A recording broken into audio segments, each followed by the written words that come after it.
Did you ever know that when you're applying for PUA on pandemic unemployment assistance as a sole practitioner, Uber or Lyft or Grubhub operator, you have to apply for UI and be denied and then to go on to PUA?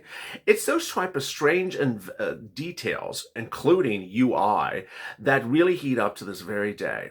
By this weekend, the 27th, PUA and PEUC will expire, but ultimately they'll get activated by act of Congress in the next few days. So how do you do a PUA and how do you do a UI application?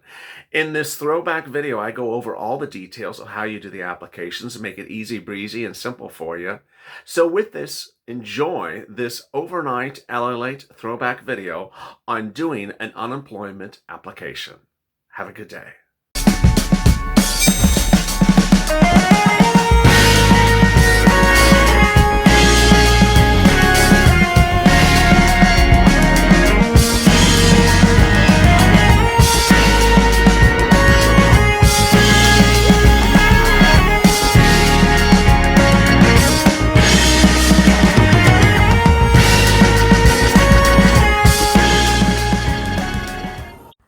Pandemic unemployment assistance heats up as curfews across the country may further impact your ability to work. Very confusing stuff. Hey, everybody, this is Monday. This is LALATE. Hope you are safe and secure. Thanks for always tuning in. Like and subscribe to this channel and drop your comments below, and they may be featured in tomorrow's recording.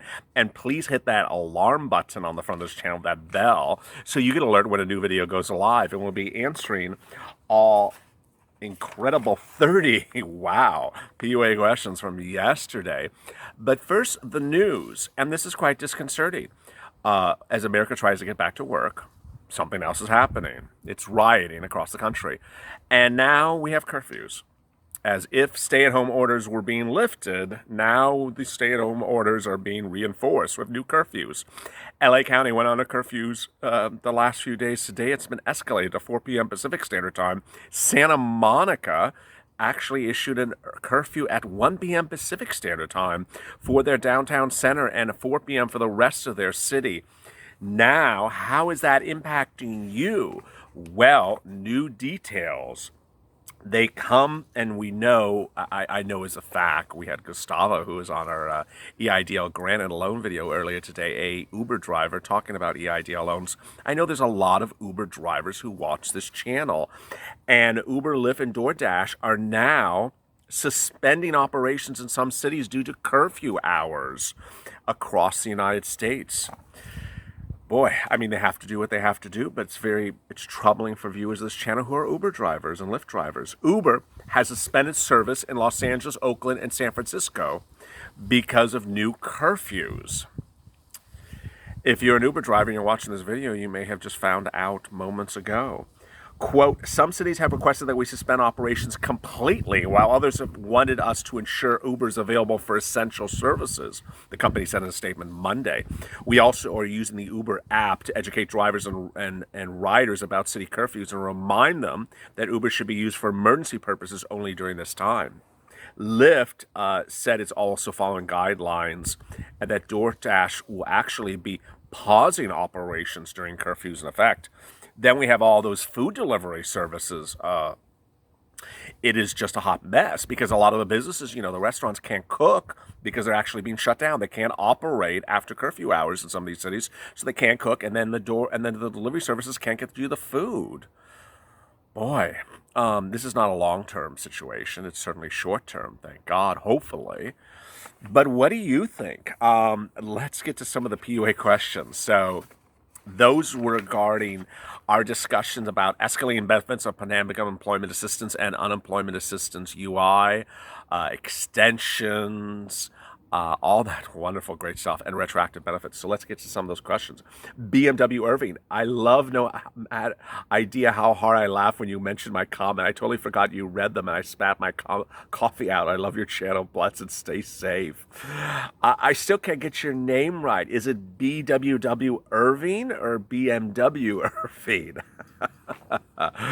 That's like my favorite. I I'm always messing up people's names. Leanne Cormick, Texas is still a mess. Texas is still a mess. Get together with Tech Kentucky and get it together. It's unbelievably sad when the grocery stores, the shelves are bare, and all you have to choose is generic mac and cheese. Awful. Miguel the Bronx, hey, LALATE, I'll buy some swag as well. So y'all want me to make some swag? You want this channel to make some swag? Okay, I'll make some swag. This channel will make some swag and, hit the bell buttons and okay. Mad Hatter Glitters, 1,000th view. All serious though, PUA benefits in North Carolina barely have started around April 24th. Wow. I thought North Carolina had it together. This is bad news. What's going on in North Carolina? But slowly coming together for what I've been getting. I feel bad for PPPL who are not getting their payments. I'm counting on stimulus money. Oh, you're counting on stimulus money? Have you watched our stimulus video? Why, I'll drop it in the link above. Gordana Galliene, who's a new commenter. I love the name. Can I apply for PUA if I had income last year higher than 40,000? Yes. Actually, this is an interesting question because we get this a lot. Some people say, can I have PUA if I had no income last year? Can I have PUA if I had a lot of income last year? Yes. I mean, PUA has eligibility terminology. If you qualify for that eligibility, you qualify. Then, if you had $40,000 of income last year, you need to apply for escalated benefits, Gordana, because that's a lot of money, and so you will qualify for the max benefits in your state. Cutie Pie, love the videos. Well, thank you, Cutie Pie. Samantha, the $1 million question: W-2 versus 1099. When she applies by default, the portal knows she received wages, so we'll have to work around it. Keep me informed, Samantha. Maxwell Studio. My daughter got a letter saying she was approved for PUA dated May 1st. The next day she got a letter saying she's denied. Screwed up. Awful. Was she denied for UI or denied for PUA? That's just, what state is that? Samantha, so comforting to see you daily. Well, thank you, Samantha. I love your questions. Keep them coming. You're talking to us in stress and stressing real cases. That makes a huge difference. I hope you see how positively you have affected us. We all need TLC these times. Yes.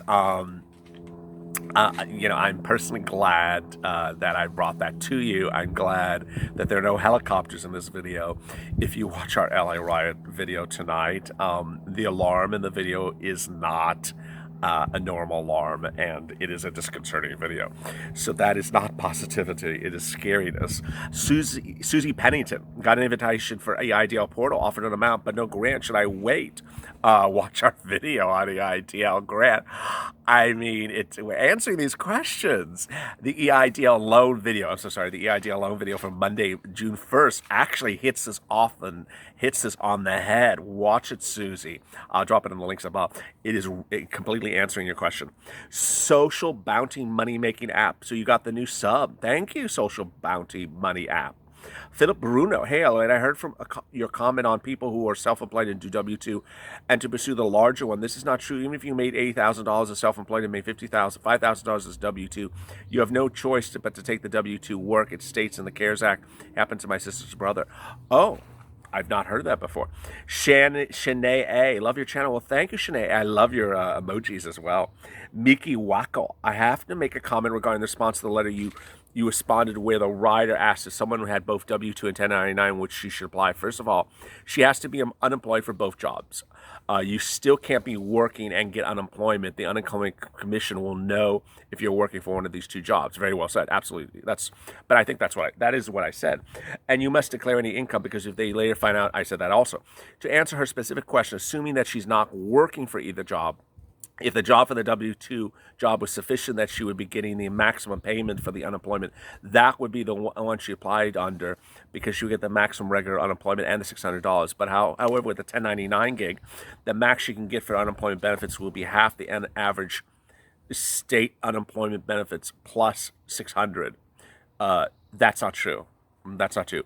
If you there is no calculation that says for PUA that you get reduced to half. That's just not true. Gray Eye, thank you. M, love it, thank you.